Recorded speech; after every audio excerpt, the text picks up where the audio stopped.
আমরা অমরনাথ নামক এসে পিসটির দ্বিতীয় ভাগে দেখলাম যে তারা ইসলামাবাদ ছেড়ে পবন নামক একটি স্থানে অন্য পুণ্যার্থীদের সাথে তাঁবু খাটালেন। এই পবন নামক স্থানটি পবিত্র ঝর্ণার জন্য কিন্তু প্রসিদ্ধ।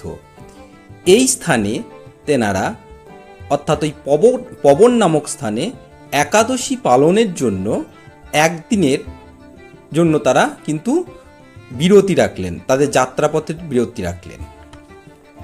যে স্থানে তেনারা তাঁবু খাটালেন সেই স্থানটি ছিল উপত্যকার একটি অংশ, যে উপত্যকাটি হলো বালুকাময় এবং নুড়ি পাথর দ্বারা আচ্ছাদিত।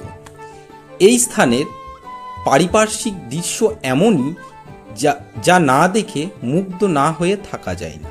তাই লেখিকা স্থানটিকে সুইজারল্যান্ড এবং নরওয়ের সৌন্দর্যের সাথে